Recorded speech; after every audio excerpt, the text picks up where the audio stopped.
మీ ఇంట్లో కూడా ఒక ఆధ్యాత్మిక శోభ, అది చాలా అన్ని చోట్ల అనిపించదు. ఇలాగా ఒక వైబ్రేషన్ ఉందండి.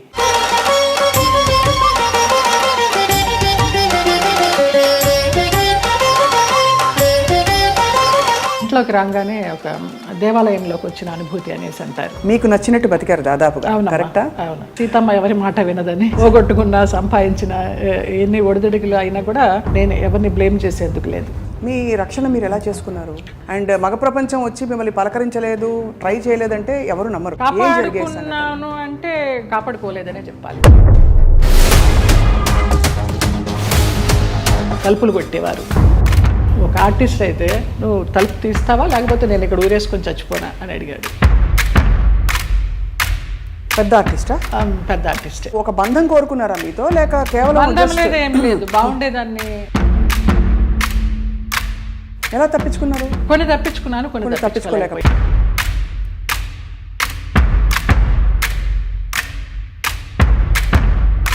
వాళ్ళ ప్రవర్తన కూడా ఒక ఒక గాయం చేస్తుంది కదా మనసులో. అట్లా నేను అబద్ధం చెప్పకూడదు, ఎవరు అలాగే ప్రవర్తించలేదు. ఆ పేరు నేను అడగను, ఎందుకంటే మిమ్మల్ని ఇబ్బంది పెట్టను. వారు కనుక ఇంకా ఉండుంటే కనుక ఇంకా ఇబ్బంది పెట్టను. Okay, Malayalam direct. తెలుగు ఇండస్ట్రీలో బాగానే పోనీ మన ఇంటి పిల్ల అని ఏమన్నా అక్కును చేర్చుకున్నారా మిమ్మల్ని? ఇక్కడ కూడా ఇదేనా? అదే సమయంలో మీరు గాఢమైన ప్రేమలో పడ్డారు కదా. అది కూడా ఎలా పడాల్సి వచ్చిందంటే, ఏడుస్తూ పడుకుంటే అతను నన్ను చంపడానికి అంబాసిడర్ కారులో తీసుకెళ్తున్నాడు. మా ఆయన ఎవరైతే ఉన్నారో ఎక్స్ హస్బెండ్, నిలువెత్తు బాబా. ఫస్ట్ టైం నేను కాషాయ వస్త్రాల్లో అంబాసిడర్ కారు ఇలా ఆపి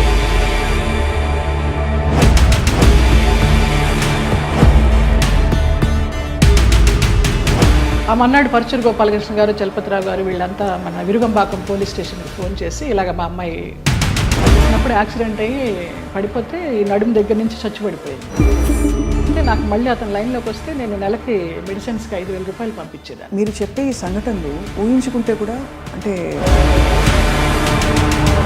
మీరు శరత్ బాబు గారు ఉన్నా కూడా చెప్పేదాన్నేమో, లేరు కాబట్టి ఇంకా ఫ్రాంక్గా చెప్తాను.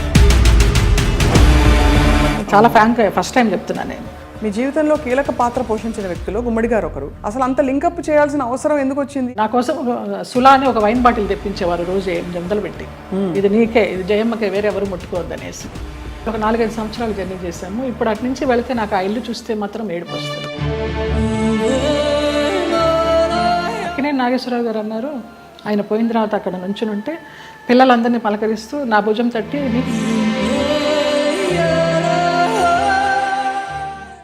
అందరికీ నమస్కారం, సాదర స్వాగతం.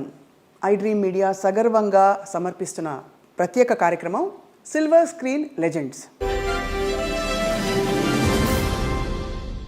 బాహ్య సౌందర్యం తల్లిదండ్రుల వల్ల మనకు కలుగుతుంది. ఆత్మ సౌందర్యం భగవదేచ్ఛ.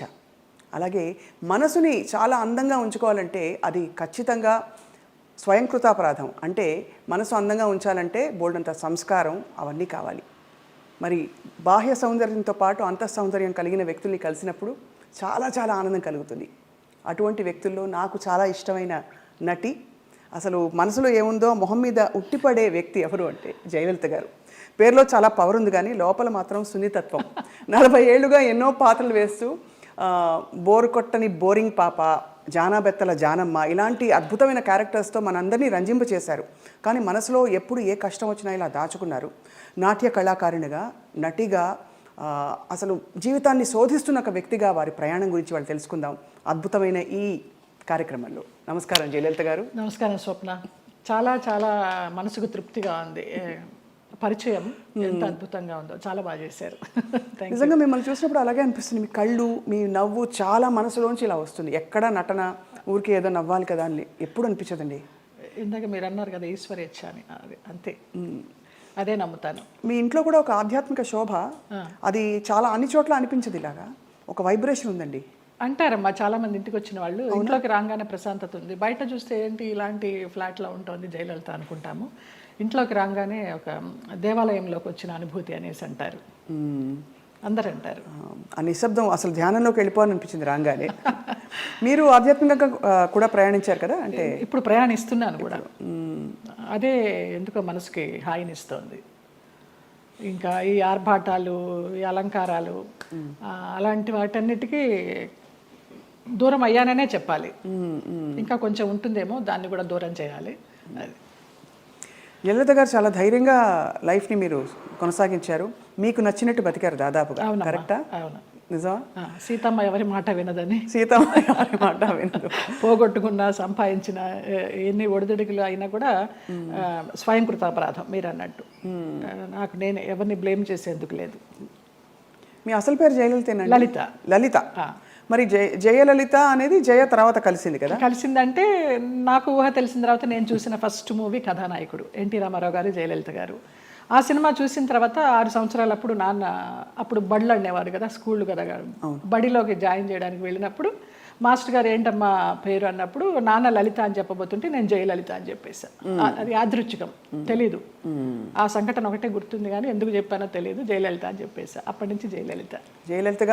జయలలిత అనగానే ఆవిడ పవర్ఫుల్ జయలలిత గారే గుర్తొస్తారు. కానీ ఇక్కడ తెలుగునాట మీరు అంటే మీ ఏం చెప్పాలి, వర్చస్సు, ఒక అందం, ఒక గ్రేస్ ఏదైతే ఉందో ఆ జయలలిత గారికి ఈ జయలలిత గారికి పోలిక పడతారు. మీరు నమ్మచ్చు, నమ్మకపోవచ్చు, అతిశయోక్తి అనుకోవచ్చు. మొన్న నేను కేరళ ఒక ఆయుర్వేదం ట్రీట్మెంట్కి వెళ్తే డీటాక్స్కి, అక్కడ వాళ్ళందరూ అన్నారు ఆ జయలలిత మీరు ఒకలాగానే ఉన్నారమ్మా అనేసి. ఫస్ట్ టైం ఆ గ్రూప్ అంతా అన్నారు. జయలలిత గారు, మీరు నాట్య కళాకారునిగా మీ అభ్యాసం మొదలుపెట్టినప్పుడు అప్పుడు మీ మనసులో ఏముండేది? తల్లిదండ్రులు చెప్పి మంచి డాన్సర్ అవ్వాలనుకునేవారా, లేదు అందరిళ్లలో నేర్చుకుందాం? అసలు నా నాట్యాభ్యాసం ఎలాగా మొదలైందంటే అక్కకి నేర్పిస్తున్నారు. అక్కకి నేర్పిస్తున్నప్పుడు నేను చూస్తూ నేను కూడా నేర్చుకుంటాను అని ఏడ్చాను 5 సంవత్సరాలు. అప్పుడు అమ్మ అన్నారు, ఇంకా నీకు అవగాహన లేదు, కొంచెం వయసు రావాలి, వచ్చిన తర్వాత నువ్వు నేర్చుకుందావు అంటే మా మాస్టర్ గారు అమ్మాయిలో ఉన్న జిజ్ఞాస చాలా నచ్చిందమ్మా నాకు. అంత వయసు అప్పుడు ఎవరికి కళల పట్ల ఆసక్తి ఉండదు, ఈ అమ్మాయికి ఏదో పూర్వజన్మ వాసన ఉంది, నేను నేర్పిస్తాను, మీకెందుకు, మీరు కంగారు పడకండి అని. నేను ఏడిస్తే నేర్చుకుంటానని అట్లా నేర్పించారు. ఇంకా అది నాకు నరనరాల్లో అలాగా ఉండిపోయింది. ఒక పెద్ద నాట్య కళాకారిని అవుదామని, ఒక పద్మా సుబ్రహ్మణ్యం గారిలాగా లైఫ్లో పెళ్ళి అనేది ఏమి చేసుకోకుండా అలా ఉందామని అనుకున్నాను. బట్ నాన్నకి జర్నలిస్ట్ అవడం వల్ల, సినిమా వాళ్ళతో సంబంధాలు ఉండడం వల్ల, మీ అమ్మాయి బాగుంది, కలర్ అది, హైట్ అది బాగుంది అంటే ఆ అమ్మాయిని హీరోయిన్ చేయాలి అనేసి, ఎన్ని పెళ్లి సంబంధాలు వచ్చినా కూడా వద్దు, మా అమ్మాయి అయితే పెళ్లి మంచి హీరోయిన్ అవ్వాలి, లేకపోతే డాన్సర్ అవ్వాలని ఆయన అలాగా కలలుగా అన్నారు. ఆయన కోరిక ప్రకారం ఆర్టిస్ట్ అవ్వాల్సి వచ్చింది. నా కోరిక అయితే మంచి డాన్సర్ అవ్వాలని. కానీ ఏ రోజు సంసారంలో సుఖపడాలి, ఇలాగా అంటే సెటిల్ అయిపోవాలి అనే ఆలోచన అనిపించలేదు? ఏదో ఒక స్పెషల్ అని, ఏదో మొత్తానికి ఏదో ఒక గోల్ పెట్టుకున్నాను, వాళ్ళలాగా అవ్వాలి, వీళ్ళలాగా అవ్వాలని. ఏమీ అవ్వలేకపోయినాను, నేను నాలాగానే ఉన్నా. మీరు మీలాగా ఉంటూ అన్ని ఎక్స్ప్రెస్ చేసి ఇప్పుడు మీ చక్కగా మంచి టైంలో ఇప్పుడు మీరు అంతఃప్రయాణం అంటారు కదా, ఆ ప్రయాణం కొనసాగిస్తారు. అంతర్ముఖంగా ప్రయాణం చేస్తున్నాను. బాగా చెప్పారు. ఎంతవరకు నేర్చుకున్నా జయలలిత గారు మీరు నాట్యం? ఆల్మోస్ట్ డిప్లొమా అంతా అయిపోయిందమ్మా. డిప్లొమా అయిన తర్వాత ఏదో ఎంఏకి కట్టాలని అనుకుంటున్నప్పుడు మూవీ వచ్చింది, నాన్న వాళ్ళ ఫ్రెండ్స్ ఈ పోరాటం మార్పు కోసమని. ఇంకా ఆంధ్ర నాట్యం కూడా నేర్చుకోవాలని నటరాజ రామకృష్ణ గారి దగ్గర 1 year పేయింగ్ గెస్ట్గా ఉండి నేర్చుకున్నాను నేను. ఆ టైంలో నాన్న వచ్చి మా ఫ్రెండ్స్ సినిమా తీస్తున్నారు, అందులో హీరోయిన్కి డాన్సర్ అయి ఉండాలి, క్లాసికల్ డాన్సర్, నువ్వు నువ్వు చేయాలి అనేసి అన్నారు. ఇంకా రూమ్లోకి వెళ్ళిపోయి గడిపెట్టేసుకుని ఏడుస్తూ కూర్చున్నాను. నేను డాన్సర్ అవ్వాలనుకుంటే నన్ను సినిమాల్లోకి చేర్చడం ఏంటి, వెళ్ళనని. అప్పుడు నటరాజ రామకృష్ణ గారు, కళాకృష్ణ గారు నచ్చజెప్పి, నాన్న ఫ్రెండ్సే కదా తీస్తున్నది, వెళ్ళు, నచ్చితే చెయ్యి, కంటిన్యూ చెయ్యి, ఆఫర్లు వస్తే, లేకపోతే మళ్ళీ డాన్సర్గానే ఉండిపోదు అని నచ్చజెప్పి పంపించారు. ఇంకా వన్స్ ఆ రంగంలోకి వెళ్ళిన తర్వాత మరి నచ్చిందా మీకు సినిమా ఇండస్ట్రీ ఎక్స్పీరియన్స్? అది మొదట్లో నచ్చలేదనే చెప్పాలి. తర్వాత రాను రాను ఇంకా ఫ్యామిలీ అంతా నా కోసం అని షిఫ్ట్ అయిపోయి వాళ్ళు ఇబ్బందులు పడుతున్నప్పుడు, లేదు వీళ్ళందరి కోసమన్నా నేను ఇష్టపడి చేయాలని అలాగా కాంప్రమైజ్ అయిపోయి చేసినవే. చాలామంది నటీమణులు ఈ మధ్యకాలంలో నేను కలుస్తున్నవారు నాకు యాక్చువల్లీ అప్పుడు ఇష్టం లేదు, కానీ పరిస్థితుల ప్రభావం, ఆర్థిక పరిస్థితులను కూడా చెప్పారు. మీకు అటువంటి ఇబ్బందులు వచ్చాయి? ఆర్థిక పరిస్థితుల వల్లనే కదా, మరి మేము చాలా మిడిల్ క్లాస్, మరి లోయర్ మిడిల్ క్లాస్ అని చెప్పలేము, అప్పర్ మిడిల్ క్లాస్ అని చెప్పలేము, వయా మీడియా మిడిల్ క్లాస్. నాన్న ఒక ప్రొడ్యూసర్ని నమ్మి మీ అమ్మాయికి హీరోయిన్ ఛాన్స్ ఇస్తామంటే మెడ్రాస్ షిఫ్ట్ అయిపోయారు. షిఫ్ట్ అయిపోయిన తర్వాత ఆ ఛాన్స్ నాకు కొన్ని కారణాల వల్ల రాలేదు. అయ్యో. రానప్పుడు ఇంకేం చేయాలి, ఇంతమందితో వచ్చినప్పుడు వచ్చిన క్యారెక్టర్స్ చేసుకుంటూ పోదామని ఒక గైడెన్స్ లేకుండా, ఒక గాడ్ ఫాదర్ అనేవారు లేకుండా ఏ క్యారెక్టర్ వస్తే ఆ క్యారెక్టర్ చేశా. ఫ్యామిలీ గెట్ ఆన్ అవ్వాలి ఫస్ట్. కానీ నిజానికి మీరు కథానాయికగానే మొదలు పెట్టారు కదా? అవును, ఈ పోరాట మార్పు కోసం కథానాయిక. అవును, బట్ ఆ తర్వాత మీరు అనేది హీరోయిన్ క్యారెక్టర్స్ రాలేదు, ఏమీ రాలేదు.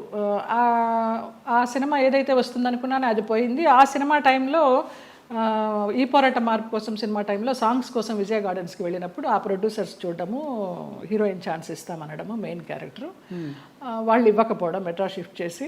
అదే టైంలో నానా మలయాళం మ్యాగజైన్ వాళ్ళు నన్ను చూసి బాగుంది అమ్మాయి మలయాళానికి హీరోయిన్గా పనికి వస్తుంది అనేసి వాళ్ళు నానా మ్యాగజైన్లో ఇంటర్వ్యూ తీసుకోవడము, అలాగా మలయాళం మూవీస్కి వెళ్ళడం జరిగిందనమాట. మలయాళం మూవీస్లో మరి చేస్తూ అంత మంచి ఇండస్ట్రీ కదా మలయాళం ఇండస్ట్రీ, మరి అక్కడ మీకు ఎక్కువ నిలదొక్కుని ఇప్పుడు ఎలా అయితే సూపర్ స్టార్స్ మనకు ఉంటారు అలాంటి అవకాశాలు రాక, లేకపోతే మీరు ఏదొచ్చినా పర్లేదు అని ఒక? అలా కూడా కాదు. మలయాళంలో ఫస్ట్ నేను చేసింది ఉప్పు మూవీ, ముస్లిం సబ్జెక్ట్, తల్లి కూతురు నేనే, డ్యూయల్ రోలు. నాకు దానికి Kerala best actress state award కూడా వచ్చింది. అవును అవును. తర్వాత ఐవిశశి గారు అప్రోచ్ అయ్యారు. అప్రోచ్ అయితే మంచి డైరెక్టర్. అప్పుడు అంటే తెలియదు మనకి ఎలా ఉంటుంది, ఊరికే అవుట్లైన్ చెప్తారు కానివ్వండి. మంచి గ్లామర్ రోలు, కమల్ హాసన్ గారి పక్కన అనేసరికి చాలా ఆనందంగా ఉంటాం కదా. ఫస్ట్లోనే కమల్ హాసన్ గారి పక్కన ఉలగ నాయగన్ ఆయన పక్కన వచ్చింది అని. ఆ ముగ్గురు హీరోయిన్లు శోభన, గీత, నువ్వు అని చెప్పారు. ఓకే అనేసి ఒప్పేసుకున్నాను. అది కట్ చేస్తే విలన్ వైఫ్ వ్యాంపిష్. దాని తర్వాత రామానాయుడు గారు ఇంద్రుడు చంద్రుడిలో కమల్ హాసన్ గారి సెక్రటరీగా ఎవరు బాగుంటారంటే కమల్ హాసన్ గారు నన్ను రికమెండ్ చేశారు. ఆ అమ్మాయి ఎవరో చేసింది జయలలిత, చాలా బాగుంది, ఆ అమ్మాయిని పెట్టండి అని. అలాగే ఇంద్రుడు చంద్రుడిలో కూడా ఒక టైప్ ఆఫ్ వ్యాంప్. అలా అలా కంటిన్యూ అయిపోయినాయి. కానీ శృతిలయల్లో ఒక పాంచాలి క్యారెక్టర్ కానీ, రాజశేఖర్ని మాయ చేసి అతని చేత ప్రోగ్రామ్స్ ఇప్పించి కమిషన్లు అవి తీసుకుని ఆ టచ్ ఉన్నవే వచ్చినాయి అన్నీ నాకు. ఒకలా చూస్తే దానికి ఒక ప్రత్యేక స్థానం ఉంది, అదేం తక్కువని కాదు. కానీ కాదు, అప్పట్లో కాలంలో ఎల్వి జయలక్ష్మి గారు వాళ్ళు ఎంత బాగా చేసేవారు అది. కానీ అది స్వర్ణయుగం, దానికి తగ్గట్టుగా వాళ్ళు అంత ఎలివేట్ అయ్యారు. ఇంకా కొంచెం కొంచెం రాను రాను వెండి యుగాలు, ఈ రాగి యుగాలు ఇవన్నీ వచ్చేసరికి అప్పుడు వాళ్ళు డాన్సర్స్ చేసిన, వ్యాంప్ చేసిన, హీరోయిన్స్ చేశారు, అన్నీ చేశారు. ఆ డైరెక్టర్స్ అంత క్రియేటివిటీ ఉన్న డైరెక్టర్స్. ఇప్పుడు వాళ్ళు కాదని చెప్పడం లేదు, వాళ్ళు ధైర్యం చేసి అన్ని రకాల క్యారెక్టర్లు ఇచ్చేవారు ఒక ఆర్టిస్ట్కి. గిరిజ గారు మామూలుగా కమెడియన్ చేసి నాగేశ్వరరావు గారి పక్కన హీరోయిన్ చేయలేదా? అలా మా తరానికి వచ్చేసరికి వ్యాంప్ అంటే వ్యాంపే, చెల్లెలంటే చెల్లెలే, అలాగైపోయింది. సరే ఏదో ఒకటి, మనకి కళారంగం మనల్ని ఆదరించింది, అభిమానంగా పిలుస్తున్నారు, మన కుటుంబాన్ని పోషిస్తోంది అనే ఒక సద్బుద్ధితోనూ ఒక మంచితనంతోనే గెట్ ఆన్ అవుట్ వచ్చి, అంటే దాదాపు జీవితం నిర్ణయించిన విషయాలని మీరు స్వీకరిస్తూ ఒక నదిలా ప్రవహిస్తూ వచ్చేసారు. అంతే. అది కొంచెం మెచ్యూరిటీ వచ్చిన తర్వాత ఇంకా ఇది కర్మ సిద్ధాంతాన్ని నమ్మడం అలవాటు చేసుకున్న తర్వాత మనకి ఏది ప్రాప్తమో అదే, ఏది రావాలో అదే వస్తుంది, ఎప్పుడు రావాలో అప్పుడే వస్తుంది అన్న తర్వాత మనసుకి చాలా ప్రశాంతంగా హాయిగా ఉంది. ఇంత అందమైన జయలలిత గారు అప్పుడు ఒక అమ్మాయి, అఫ్కోర్స్ నాన్నగారికి పరిచయాలు ఉన్నప్పటికీ కూడా ప్రతి చోటికి నాన్నగారు రాలేరు కదా, మీ రక్షణ మీరు ఎలా చేసుకున్నారు? చుట్టూ ఉంటే మగ ప్రపంచం, అండ్ మగ ప్రపంచం వచ్చి మిమ్మల్ని పలకరించలేదు, ట్రై చేయలేదంటే ఎవరు నమ్మరు. అవును అవును, అంటే అది జగమెరిగిన సత్యం. అలా అని వాళ్ళని ఏం అనలేదు. బట్ ఈ ప్రపంచంలో ఎలా మీరు మిమ్మల్ని మీరు కాపాడుకున్నారు? కాపాడుకున్నాను అంటే కాపాడుకోలేదనే చెప్పాలి. కాపాడుకోలేదు, ఎందుకు అబద్ధం చెప్పడం. పరిస్థితులకు అనుగుణంగా వెళ్ళాను, అందువల్ల నేను పెద్ద ఇబ్బందులు ఏమీ ఎదుర్కోలేదు. కొంచెం ఫ్రెండ్లీగానే మూవ్ అవుతూ, నవ్వేస్తూ. అది వరకు ల్యాండ్ లైన్లు ఉండేవి, ఫోన్లు, ల్యాండ్ లైన్ తీసి పక్కన పెట్టేసేవాళ్ళం. అవుట్డోర్ వెళ్తే తలుపులు కొట్టేవారు. ఒక ఆర్టిస్ట్ అయితే నువ్వు తలుపు తీస్తావా లేకపోతే నేను ఇక్కడ ఊరేసుకొని చచ్చిపోనా అని అడిగాడు. పెద్ద ఆర్టిస్టా? పెద్ద ఆర్టిస్టే ఒక కాలంలో. అంటే ఎందుకు అడుగుతున్నానంటేనండి, మరి అది వాళ్ళు ఒక బంధం కోరుకున్నారా మీతో, లేక కేవలం బంధం లేదు, ఏం లేదు, బాగుండేదాన్ని, యంగ్లో ఉన్నాను, మంచి పర్సనాలిటీ, వ్యాంప్ క్యారెక్టర్లు వేస్తున్నాను, కూడా అదే అయి ఉండొచ్చు అనే ఒక అపోహ. ఎలా తప్పించుకున్నారు? కొన్ని తప్పించుకున్నాను, కొన్ని తప్పించుకోలేకపోయాను. తప్పలేదు.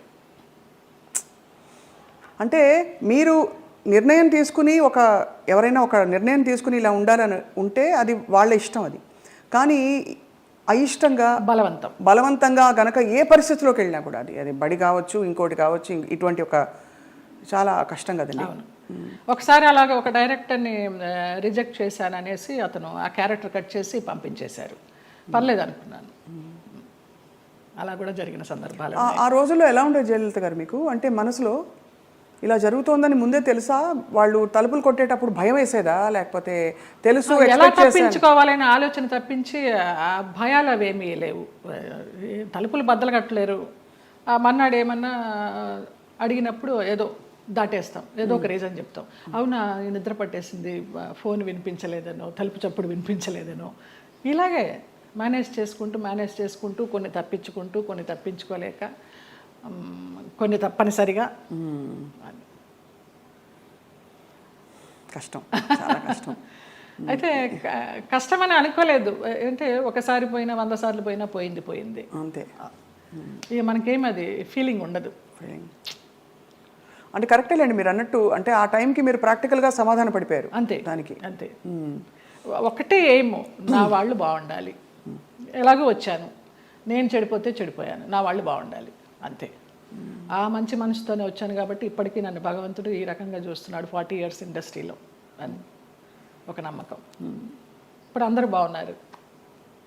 చాలా సున్నితమైన ఒక ప్రశ్న అండి, ఇది అడగచ్చు అడగకూడదు, కానీ ఈ సోకాల్డ్ ప్రముఖులు వాళ్ళు వీళ్ళు మిమ్మల్ని ఇలాగా ఇబ్బంది పెట్టి, సరే వాటెవర్ ట్రై చేసి అది బలవంతంగా మీరు తలొగ్గినప్పుడు గౌరవం ఉంటుందా, లేకపోతే కేవలం జస్ట్ వాళ్ళ వాళ్ళ వాళ్ళ ఇంకా పైశాచికత్వం? కానీ పైశాచికత్వం ఏమీ ఉండదు, గౌరవం ఉండదమ్మా. Just matter of fact, need అంతే. రెండు ఉండవు, అది మరీ పీక్ ఉండదు. కానీ అంటే ఎందుకు అడుగుతున్నానంటేనండి, ఆ టైంలో వాళ్ళ ప్రవర్తన కూడా ఒక ఒక గాయం చేస్తుంది కదా మనసులో. అట్లా నేను అబద్ధం చెప్పకూడదు, ఎవరు అలాగ ప్రవర్తించలేదు. పైశాచికము లేదు, ప్రేమ లేదు. ప్రేమ అసలు ఉండదు. ఒప్పుకొని వెళ్ళాము అంతవరకు. వాళ్ళ నీడ్ అయిపోయింది, వచ్చాము. తర్వాత ఎలా ఉండేవారు వీళ్ళందరూ? బాగానే ఉండేవారు మామూలుగా. షార్ట్ అంటే షార్టే, అంతే అంతే. సో అది అలాగా ఒక ప్రొఫెషనల్ సిస్టంలో దాదాపు ప్రతి హీరోయిన్కి, ప్రతి అందమైన నటికి ఇది సర్వసాధారణమైపోయిన పరిస్థితులు వచ్చాయి అనే ఒక బాధతో తప్ప మరీ మిమ్మల్ని ప్రోబ్ చేసి ఇబ్బంది పెట్టాలని కాదు జయలలిత గారు. అయ్యో లేదమ్మా. ఎందుకు అది నామ్ అయిపోవాలి, ఎందుకు ఒక బెంచ్ మార్క్ అయిపోవాలి అని అంటే, మనం ఈరోజు అనేక కమిటీలు పెట్టడాలు, ఇండస్ట్రీ ఇతర వర్క్ ప్లేసెస్లో వేధింపుల కమిటీ ఉండాలని చెప్పి, అంటే వేధింపులని వ్యతిరేకించే కమిటీలు. బై గాడ్స్ గ్రేస్ మాకు అట్లాంటి వేధింపులు ఏం లేవు, కానీ తప్పలేదు. అంటే అది కరెక్టే. అంటే వేధింపులు లేకపోయినా ఒక పాయింట్లో మీరు ఎస్ చెప్పకపోతే మీకు అవకాశాలు తగ్గిస్తాం అన్నది ఒక వేధింపే కదా. అవును అవును. అంటే మీకు టాలెంట్ ఉండి కూడా చెప్పాను కదా, ఒక డైరెక్టర్ పంపించేశారు సుగం క్యారెక్టర్ అయిన తర్వాత అనేసి. ఆ పేరు నేను అడగను, ఎందుకంటే మిమ్మల్ని ఇబ్బంది పెట్టను. వారు గనక ఇంకా ఉండుంటే గనక ఇంకా ఇబ్బంది పెట్టను. లేరు, పోయినారా? Okay. Malayalam director. Okay okay. Telugu ఇండస్ట్రీలో బాగానే పోనీ మన ఇంటి పిల్ల అని ఏమన్నా హక్కును చేర్చుకున్నారా మిమ్మల్ని? ఇక్కడ కూడా ఇదేనా? హక్కున చేర్చుకోలేదు, చీకొట్టలేదు. రైట్. అదే సమయంలో మీరు గాఢమైన ప్రేమలో పడ్డారు కదా? అవునమ్మా. మలయాళం డైరెక్టర్. అది కూడా ఎలా పడాల్సి వచ్చిందంటే, నేను డేట్స్ ఇచ్చినప్పుడు నాన్న నాకు తెలియకుండా వేరే క్రాస్ బెల్ట్ మణి అని మన హీరోయిన్ మీనా వాళ్ళ మేనమామ, ఆయన కూడా ఒక కాలంలో ఒక ఈ సి గ్రేడ్ టైప్ ఆఫ్ మూవీస్కి మంచి పెట్టింది పేరు ఆయన. నేను చేసే సినిమాలు కూడా సి గ్రేడ్ సినిమాలే అప్పుడు, బీసీ గ్రేడ్. మీరు అంత ఓపెన్గా సి గ్రేడ్ సినిమాలు చేశానని చెప్తున్నారు కదా, అది ముచ్చటేసని చూసి ఎంత నిజాయితీగా చెప్తున్నారని చెప్పండి మ్యామ్. ఆ టైంలో నాన్న వాళ్ళకి ఇచ్చారు, నేను వీళ్ళకి ఇచ్చాను.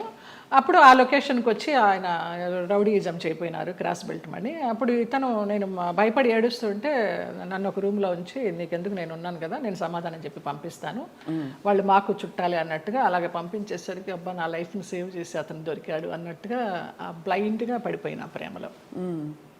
ఆ తర్వాత బ్రహ్మానందం గారి డైలాగ్ లాగా ప్రేమించింది తర్వాత ప్రేమించాల్సి వచ్చింది అన్నట్టుగా కొంచెం తెలుస్తుంది అతని గురించి 7 yearsలో. అయినా కూడా ఏదో మొహమాటంలాగా కమిట్ అయిపోయినాం అన్నట్టుగా చేస్తూ వచ్చాను. అందరూ చెప్తూ వచ్చారు, పెద్ద జెన్యూన్ కాదు, చూసుకో అనేసి.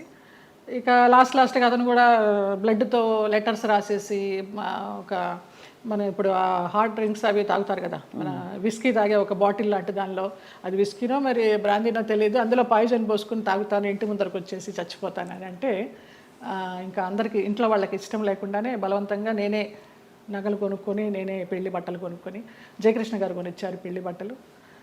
అలాగా కేరళ వెళ్ళిపోయి చోటానికరమ్మ కొచ్చిన్లో చాలా మహిమగల అమ్మవారు, అక్కడ మ్యారేజ్ చేసుకున్నాం. అప్పుడు ఇంట్లో వాళ్ళందరూ ఇంకా నామకే వస్తే వచ్చి అక్షంతలు వేసి భోంచేసేసి వెళ్ళిపోయారు. కాపురానికి పంపించడానికి ఎవరు నాకు కూడా ఉండడం కానీ ఏమీ లేదు.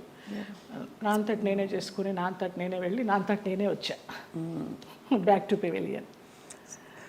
ఆ టైంలో జయలలిత గారు ఆయనకి మళ్ళీ అంటే ఆయనకి మొదటి పెళ్ళే కదా, ఆయనకి ఇద్దరికి అంటే మీకు కాలేదు, వివాహం కాలేదు, బట్ ఆయనకు కూడా ఏమి, అవును, బట్ ఏ ఇబ్బందులు వచ్చాయి మీ ఇద్దరు మధ్య? డబ్బు, వాళ్ళకి అప్పులు ఎక్కువైపోయినాయి, చాలా విపరీతమైన లావిష్నెస్ వాళ్ళకి. నేను మంచి 3 షిఫ్ట్ చేస్తూ ఉన్నాను ఆ టైంలో. నా నగలన్నీ అమ్మేసుకున్నారో తాకట్టు పెట్టుకున్నారో తెలియదు. సినిమాలకు వచ్చిన డబ్బంతా కూడా వాళ్ళే తీసుకునేవాళ్ళు, అమ్మ నాన్నకి ఇవ్వద్దనేవారు.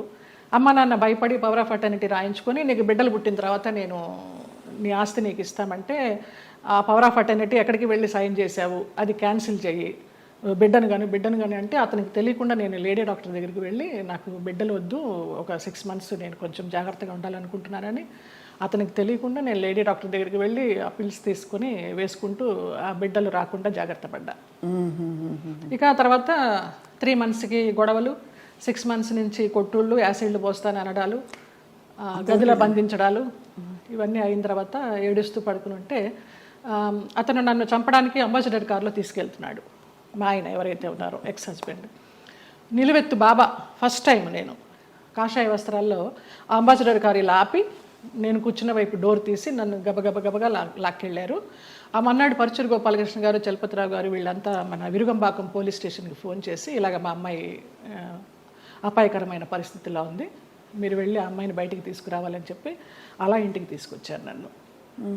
ఆ బాబా సంఘటన అలా జరగడం, ఇక్కడ పరుచూరు గోపాలకృష్ణ గారు, చలపతిరావు గారు ఇలా సహకరించడం అంత యాదృచ్ఛికం.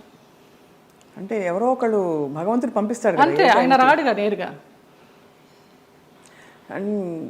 అంటే మనసు పెట్టి మీరు ఇష్టపడి అన్నీ వదులుకుని ఎవరు లేకుండా మీరు వెళ్ళి చేసుకున్న పెద్ద స్టేట్మెంట్స్ ఇచ్చేసి కళ్యాణం వచ్చినాక ఆగదనేసి అందరూ అనేవారు, దొంగోళ్ళు బట్టి ముఖంలా ఉన్నాడు, ఎలా నచ్చాడు నీకు, ఎలా నమ్మావే అనేసి. అంటే మీకు ఆ టైంలో మీరు గాయపడిన మీకు అదే ఆయనే రక్షణ ఇచ్చాడు. ఎందుకంటే అంత ముందందరూ వచ్చిన వాళ్ళందరూ మీతో మిస్బిహేవ్ చేసిన వాళ్ళు, మీకు ఇబ్బంది పెట్టి మిమ్మల్ని ఏదో ఒకటి రాబట్టారు. సో ఇతను ఏదో ఇస్తారనుకుని మీరు తప్పలేదండి. అంటే నమ్మకపోతే జీవితం ఎందుకండి? ఇంపార్టెంట్ విషయం, మీరు నమ్మి దెబ్బ తగిలినా కూడా ఆ గాయం ఎక్కువ ఇది కాకుండా భగవంతుడు వచ్చి మిమ్మల్ని కాపాడు. నిజంగా తర్వాత అతను రమ్యకృష్ణతో నీలాంబరి సినిమా చేశాడు కన్నడలో. ఇంకేదో మూవీ చేస్తున్నప్పుడు యాక్సిడెంట్ అయ్యి పడిపోతే ఈ నడుము దగ్గర నుంచి చచ్చిపడిపోతే నాకు మళ్ళీ అతను లైన్లోకి వస్తే నేను నెలకి మెడిసిన్స్కి 5,000 రూపాయలు పంపించేదాన్ని అతనికి. జాలి అవసరమా ఏమో తెలీదు, ఇంకా రుణానుబంధం ఉందనుకుంటా అనేసి. చాలా సంవత్సరాలకి అది. ఒక పాప పుట్టింది అతనికి వేరే పెళ్లి చేసుకుని. ఆ పాపకి ఇప్పుడు లేదు, నేను చాలా ఒక 4-5 ఇయర్స్ అయిపోయింది టచ్ లేకుండా. 13 సంవత్సరాలు ఎప్పుడో దాని పుట్టినరోజు అని అది ఇది అంటే ఇక్కడి నుంచి ఏమైనా పంపించేదాన్ని. ఆ పిల్ల అడిగేదంటే ఎవరు పంపించారు నాన్న అని. బాబా పంపించారమ్మా అనేవాడంట. బాబాగారు భక్తులా మీరు మొదటి నుంచి? నాకు రమాప్రభమ్మ పరిచయం చేసింది బాబా గారిని ధవళేశ్వరంలో, నల్లబాబా. స్వతంత్ర భారతం అని మన నారాయణమూర్తి గారి సినిమాకి వెళ్ళినప్పుడు ఎందుకో గ్యాప్ వచ్చింది, నీకు ఒక బాబాని చూపిస్తారా అనేసి తీసుకెళ్ళారు ధవళేశ్వరం. అప్పుడు చూడడమే, ఆవిడే పరిచయం చేసింది. తర్వాత ఈ పెళ్ళి విడిపోతాను అన్నప్పుడు ఈ ఇన్సిడెంట్.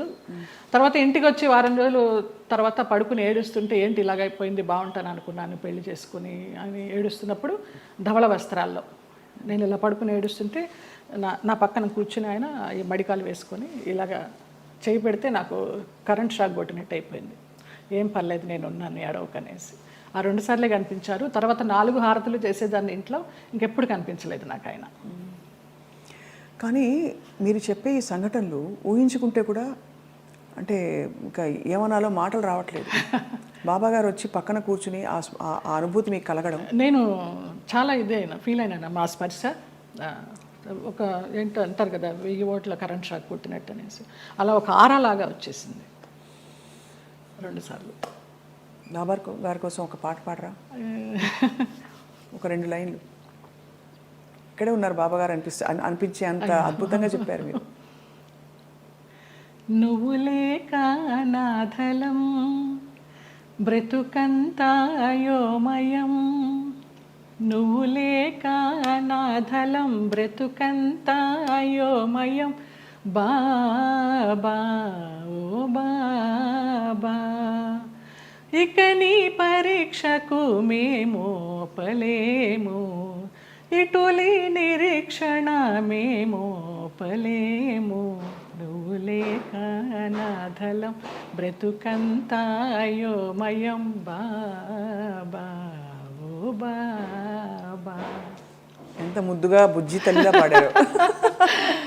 నాకు అది బ్రహ్మానందం గారు ఇచ్చారు ఆ బాబా. ఓ ఈ బాబా గారు బాబా డివోటివ్ కదా అనేసి వాళ్ళ మేనేజర్ చేత ఇచ్చి పంపించారు. ఆయన అసలు ఒక అద్భుతం, ఆయనే ఒక అద్భుతం బ్రహ్మానందం గారు. తిరిగి వచ్చిన తర్వాత మరి పుట్టింటి వాళ్ళు ఏమన్నారు? ముందే చెప్పాం కదా, సంతోషపడ్డారు, వచ్చేసారని. మా అమ్మాయి మాకు వచ్చేసింది, మా సంపాదన మాకుంది అనేసి. కానీ ఒకటండి, మీరు ఏ మాట కా మాట ఓపెన్గా మాట్లాడుకుంటున్నాం కాబట్టి, పుట్టింటి వాళ్ళు కావచ్చు అత్తింటి వాళ్ళు కావచ్చు మిమ్మల్ని ఒక ఏటీఎం మెషిన్లో చూసారని అనిపిస్తుంది. అంతే. దానికోసం మీరు నలిగిపోయి, మీరు లోపల ఇదైపోయి వెళ్ళి, అప్పుడు నలగడాలు కూడా మనకి తెలియదు, అంత జ్ఞానం కూడా లేదు కాబట్టి మీకు సంతోషం. అంటే ఇగ్నోరెన్స్ ఇస్ బ్లిస్ అంటారు ఇంగ్లీష్లో. అదే ఏమో, అది నేను తెలుగు మీడియం, ఇంగ్లీష్ కూడా పెద్దగా రాదు, బిఏ తెలుగు మీడియం. అంటే సింపుల్గా చెప్పాలంటే ఎవరి పిచ్చి వారికి రక్షణ, ఆనందం కాకపోయినా మీకు తెలియనితనమే మీకు మళ్ళీ కాపాడింది. ఆ తర్వాత మళ్ళీ ఇప్పుడు సినిమాలు వరుసగా పరచూరు గోపాలకృష్ణ గారు, ఎంత చలపతిరావు గారు మీకు చేసిన, వాళ్ళే నిలబెట్టారమ్మా. తర్వాత రామానాయుడు గారు వాళ్ళంతా వాళ్ళే నిలబెట్టారు. కాకపోతే అప్పుడు ఉన్నంత ఇది డిమాండ్ లేకుండా ఉండే. ఒకసారి పెళ్లి చేసేసుకుని వెళ్ళిపోయి మళ్ళీ వచ్చి నా క్యారెక్టర్లన్నీ అప్పుడు సనా చేసేది ఆ గ్యాప్లో. ఆ తర్వాత అలా వస్తూ వచ్చినాయి, కానీ ముందరంత ఆ 90sలో ఉన్నంత డిమాండ్ లేదు. అంటే ఇది మరీ ఎక్కువ మొన్ననే, అంటే ఒక 20-25 ఏళ్ళ అంటే 92 సెప్టెంబర్ 3 మ్యారేజ్ చేసుకున్నాను. 93 సెప్టెంబర్ 3 1 year మ్యారేజ్ డే రాకుండానే విడిపోయాం మ్యూచువల్ అండర్స్టాండ్ మీద. తర్వాత ఏమి ఇబ్బంది పెట్టలేదా మిమ్మల్ని? ఏం లేదమ్మా అసలు. ఇంకేముంది, అన్ని తీసేసుకున్నారు కదా, ఇంకేముంది ఇబ్బంది పెట్టడానికి. డబ్బులు తీసేసుకున్నారండి? తీసుకున్నారు, చాలా చాలా ఖర్చు. అప్పుల వాళ్ళు వచ్చేవాళ్ళు, ఈయనేమో చనిపోతానని వెళ్ళేవాడు, అమ్మ భర్త సుమంగళితనం పోతుంది ఎలాగా అనేసి చెక్ మీద సంతకం చేసి ఇచ్చేస్తూ ఉండేదాన్ని. ఎంత కోల్పోయారు జయలలిత గారు? పోయింటాయమ్మా, ఒక 50 sovereigns గోల్డ్ లాగా పోయి ఉంటుంది, ఒక 25 lakhs క్యాష్ పోయి ఉంటుంది. సో దాదాపు ఆ రోజుల్లో చాలా ఎక్కువ కదా అది. 2-3 కోట్లు అనుకోండి ఈ రోజులు ఈజీగా. ఆ లెక్క కూడా తెలియదు మనకి. అంటే కానీ అదే బాధ చాలా. మీరు మీకోసం ఇష్టంగా ఎప్పుడైనా ఏదైనా కొనుక్కున్నారా? ఒక ఇల్లు, ఒక కారు, ఒక నగలో? అట్లా నగలు ఇష్టం. నేను కొనుక్కున్నప్పుడల్లా అమ్మ అడిగేది నాకు కూడా ఆ నగ కావాలి అనేసి. నేను ఏదైనా చీర కొనుక్కుంటే నాకు ఆ చీర కావాలని అడిగేది. ఒకప్పుడు నగలు చీరలు ఇష్టము.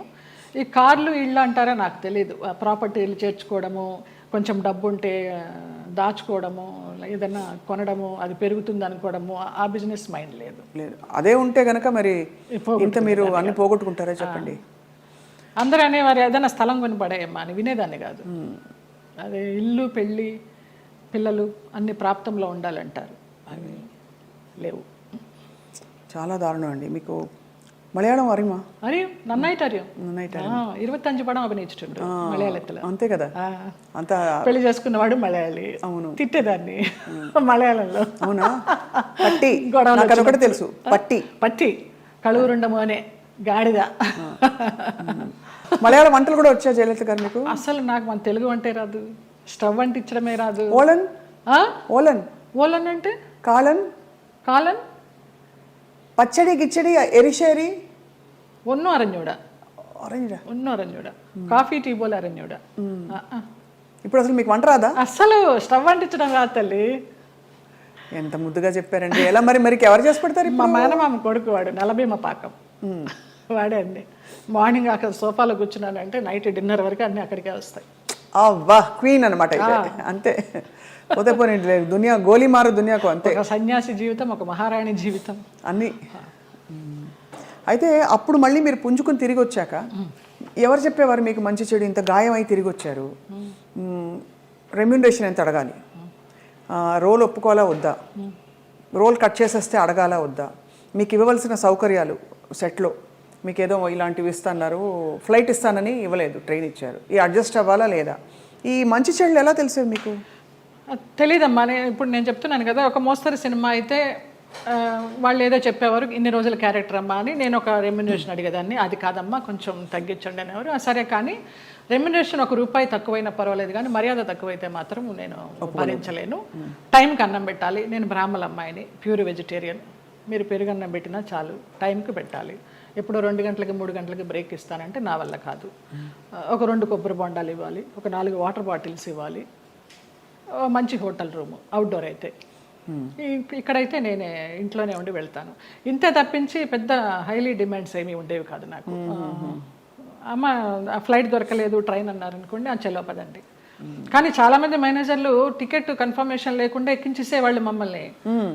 అయిపోయిందమ్మా అయిపోయింది అనేసి. తర్వాత మేము ఎన్ని ఇబ్బంది పడిన సందర్భాలు ఉన్నాయో టీసీ దగ్గర. పాపం వాళ్ళు మాకు అప్పుడు ఫేస్ వాల్యూ ఉంది కాబట్టి ఏదో సీట్ ఇచ్చో, లేకపోతే ఇంకొక ఊర్లో బర్త్ ఖాళీ అవుతుందమ్మా అని అలా ఇచ్చో, అలాంటి ఇబ్బందులు పడ్డాం. అష్ట కష్టాలు పడ్డారు అయితే. ఇవన్నీ అంటే పార్ట్ ఆఫ్ ద గేమ్.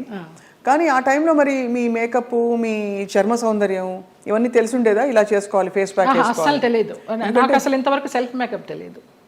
నేను ఇవాళ కూడా చేసుకోలేదు. మీరు చూడండి, ఎప్పుడు చేసుకోను. నేను మేకప్ మ్యాన్ ముందర కూర్చుంటాను, మీకు ఏది వస్తే అది చేయండి అంటే. మీకు అసలు మేకప్ ఎందుకండి అవసరం లేదు? ఏదో ప్రత్యేక క్యారెక్టర్కి ఏదో పెద్ద పెద్ద బొట్లు పెట్టి కాటుకలు పెట్టి చేయాలంటే తప్ప. వాళ్ళందరూ నవ్వుతారు, అదేంటమ్మా 40 సంవత్సరాల నుంచి ఉన్నారు, మొన్న మధ్య టీవీ సీరియల్స్ చేసినప్పుడు కూడా మీరు సెల్ఫ్ చేసుకోరా అని.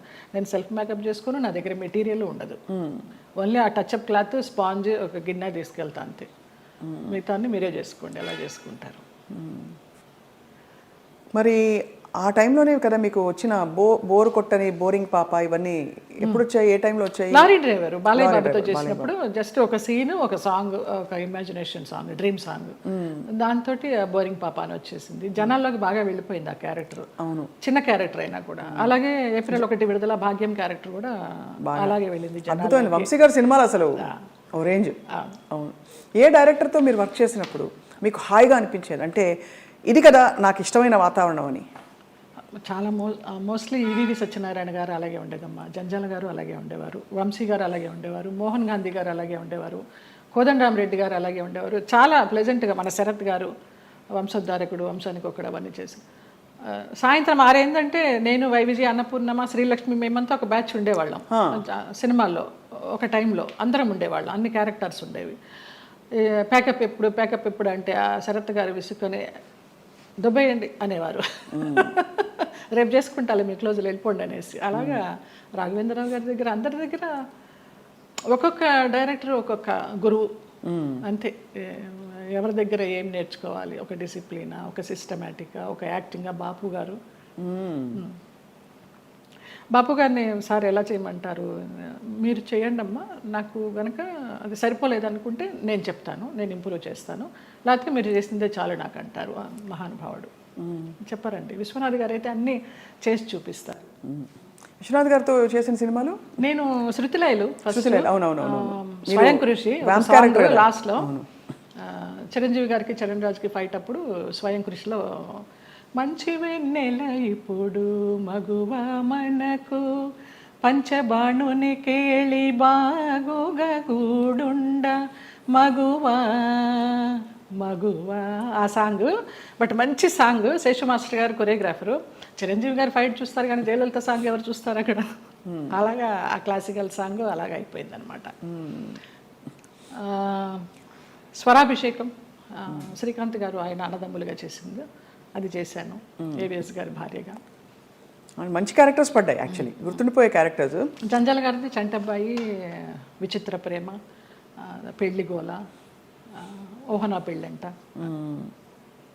కానీ ఆ వ్యాంప్ క్యారెక్టర్ డాన్సులు కానీ వచ్చినప్పుడు మీకు ఇష్టం లేని బట్టలు వేసుకున్నారు ఎప్పుడు? ఓ అన్నీ పొట్టి పొట్టి బట్టలు వేసేసుకుని నుంచునే వాళ్ళము. మేకప్ మ్యాన్లు స్టాకిన్స్ ఉండేవి కదా అప్పుడు మాకు, మొత్తం గోడకి సున్నం కొట్టినట్టే కొట్టేవారు. ఇలా ఉన్నా కూడా కొంచెం ఎక్కడెక్కడ ప్యాచెస్ ఉన్నాయో, మోకాలు అవి ప్యాచెస్ ఉన్నాయని మొత్తం పెయింట్ అలా ఉంచునే వాళ్ళం బొమ్మలాగా.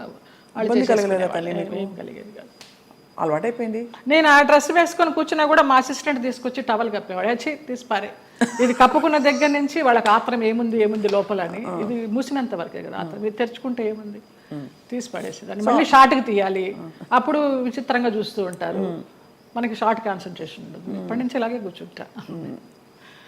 మానవ నైజం అండ్ అందులో మీలాంటి ఒక స్త్రీ, అంటే ఇంత కష్టం చూసిన స్త్రీ ఎంత దెబ్బతిన్నా కూడా నేర్చుకోకుండా మళ్ళీ ప్రేమలో పడడం సహజం. సో మళ్ళీ అలా పడ్డారా? అంటే పడలేదా?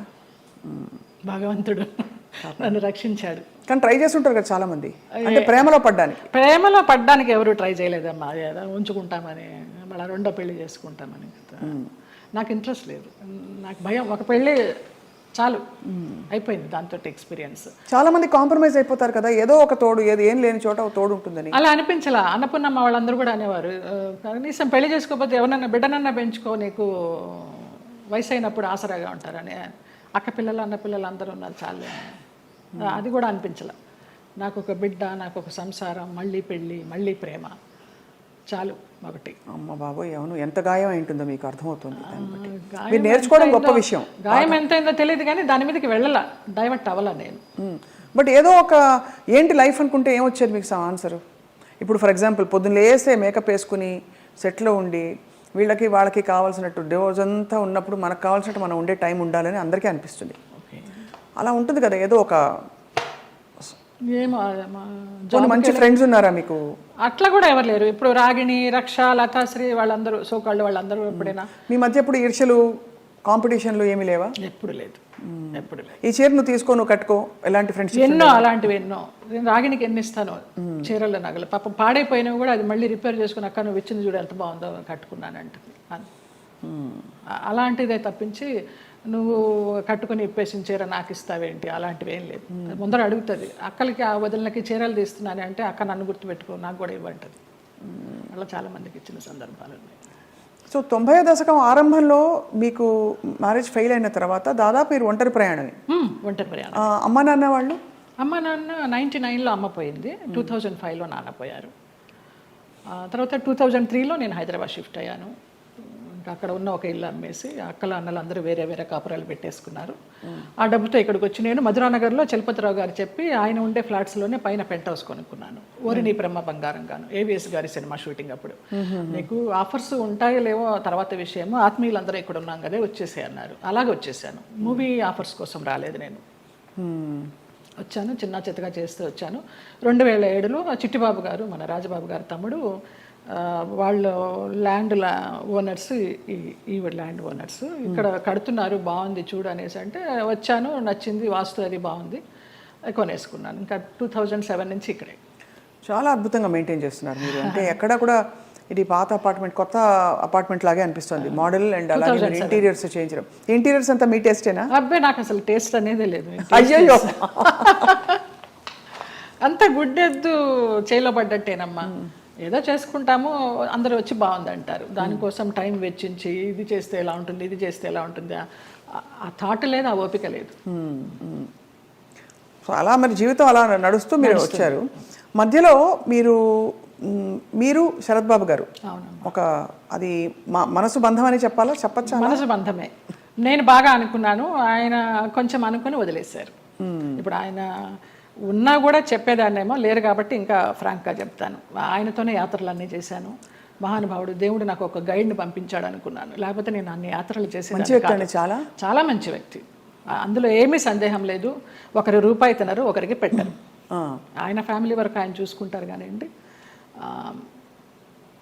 అది లేదు, ఆ గుణం లేదు. ఆ టైంలో మిమ్మల్ని వివాహం చేసుకునే టైంలో కొంతమంది ఇండస్ట్రీ ప్రముఖులే ఆపారు ఆయన్ని, లేకపోతే మీ ఇద్దరు తెలుసు పెళ్ళయి సెటిల్ అయ్యేవారు కూడా అన్నారు అంట. నిజం. చాలా ఆలోచనలు చేశాము, ఒక బిడ్డను కూడా కందామని ఆలోచన చేశాము, దానికి అన్ని ప్లానింగ్స్ వేసుకున్నాము. తర్వాత ఆయన ఆలోచిస్తూ ఉంటారు, సంవత్సరాల తరబడి ఆలోచిస్తూ ఉంటారు. ఒక విషయం చెప్తే ఒక 100 రకాలుగా ఆలోచించి, లలిత ఇలా వద్దేమో, అలా వద్దేమో, మనం ఎవరన్నా కానీ వాళ్ళు మన ఇద్దరం పోయామనుకో అమ్మాయిని ఆస్తి కోసం ఏమన్నా చేస్తారేమో ఇలాగంతా కూడా చెప్పేవారు. నేను చాలా ఫ్రాంక్గా ఫస్ట్ టైం చెప్తున్నాను నేను. వాళ్ళ ఫ్యామిలీ మెంబర్స్ నేనేమి లెక్క చేసేది లేదు. వాళ్ళ ఫ్యామిలీ మెంబర్స్లో ఒక తమ్ముడు నాతో చాలా క్లోజ్గా ఉంటాడు, ఒక తమ్ముడు ఫ్యామిలీ. ఇప్పుడు కూడా వారి అబ్బాయి మీతో టచ్లో ఉన్నారు ఉన్నాడు అని అంటారు. అంటే పిల్లలాగానే ఎక్కడ మిమ్మల్ని ఒక శత్రువుగా చూడలేదు కుటుంబానికి? లేదు లేదు. కుటుంబానికంటే వారి కుటుంబానికి, వారి కుటుంబంలో ఎవరికి నేను పెద్ద తెలీదు, మా మధ్య ఏం జరిగిందని కూడా ఎవరికి తెలియదు. ఈ తమ్ముడు గారి ఫ్యామిలీకి తప్పించి వాళ్ళకు కూడా అంతంతే పైనే. నాకు ఆయనకి పరిచయం ఉందనే తప్పించి కొంచెం డీప్గా వెళ్ళామనేది తెలియదు. మీరు రమాప్రభ గారితో చాలా క్లోజ్ కదా ఒక టైంలో. రమాప్రభ గారు శరత్బాబు గారిని చాలా విమర్శించేవారు, చాలా ఇంటర్వ్యూలో బహిరంగంగా తిట్టారు. ఎందుకు మీ దృష్టిలో ఎందుకు ఇంత మంచి వ్యక్తి అని మీరు చెప్తున్నారు? మీ మనసుతో చూస్తే అవును కదా కరెక్ట్ అనిపిస్తుంది. ఎందుకంటే మీరు ఎవరిని అసలు మిమ్మల్ని హాని చేసిన వాళ్ళనే మీరు జడ్జి చేయని వ్యక్తి. అలాంటిది అసలు అంటే మనం ఒకవైపునే విని చెప్పలేము కదా, మరి జడ్జ్ చేయలేము కదా. మరి అప్పుడు వాళ్ళిద్దరు కలిసి ఉన్న పరిస్థితుల్లో ఏం జరిగిందో అది నేను కూడా చెప్పలేను. కానీ నా వరకు ఆయన చాలా మంచి వ్యక్తి, చాలా మంచి వ్యక్తి. ఏ విషయంలో మీకు నమ్మకం కలిగింది? ఫర్ ఎగ్జాంపుల్ అంటే మీరు చూసిన అనుభవాల్ని బట్టి మనని ఇతను హింసించడు, మన డబ్బులు తీసుకోడు, లేదు వేరే విధంగా వేధించడు, కంట్రోల్ చేయడు, ఇలా రకరకాల కేటగిరీల్లో మనం తిన్న దెబ్బల్ని బట్టి ఆ విషయంలో మనకు నమ్మకం కలుగుతుంది. ఏ విషయంలో మీకు ఒక భరోసా కలిగింది ఆయన? నాకు తెలియదు. నా అంతటి నేనే మామూలుగా బావా అని పిలిచేదాన్ని, వెళ్ళేదాన్ని. రమాప్రభ గారి కోసం అక్కకి ఏమన్నా చేయండి బావా అనేదాన్ని. అక్కకి చాలా చేశానమ్మా, ఇంకా నేను చేయాల్సింది ఏమీ లేదు అనేవారు. అలాగా నేను ఈ గుళ్ళు వెళ్తాను, ఆ గుళ్ళు వెళ్తాను, ఈ పురాణాలు చదువుతానంటే ఆయన దగ్గర కూర్చుంటే గంటలు అలాగా టైం పాస్ అయిపోయేది. అప్పుడు నేను ఒక ఆడదాన్ని అనే అభ్యంతరం లేకపోతే మీ వెంట తీసుకెళ్ళడానికి, మీరు యాత్రలకు వెళ్ళినప్పుడు నాకు చెప్పండి బావా నేను వస్తాను అనేదాన్ని. అలాగా మా యాత్ర సాగిందనమాట. అట్లా ఇంకా ఆయన లలిత అని పిలవడము, క్లోజ్ అయినామని చెప్పాలి. దాదాపు మీకు అంటే గృహస్థాశ్రమం లేకపోయినా వానప్రస్థాశ్రమం లాంటిది తొందరగా ఫాస్ట్ ఫార్వర్డ్ మోడ్లో కర్మలు అయిపోతాయి చూడండి. ఇప్పుడు మనం అనుభవించడానికి వచ్చిన కర్మలు అయిపోవాలంటారు కదా, అలా మీకు ఏదో రాసి పెట్టినట్టు మీరు దాన్ని అటాచ్ అయ్యారు, మళ్ళీ డిటాచ్ అయిపోయారు. అవును. ఆయన ఒక్క విషయంలో బాధపడుతున్నప్పుడు ఈ చిట్టిబాబు గారు వాళ్ళే చెప్పారు, పోనీలే నీకు భగవంతుడు ఆయన్ని గైడ్ కింద పంపించాడు నువ్వు యాత్రలు చేయడానికి.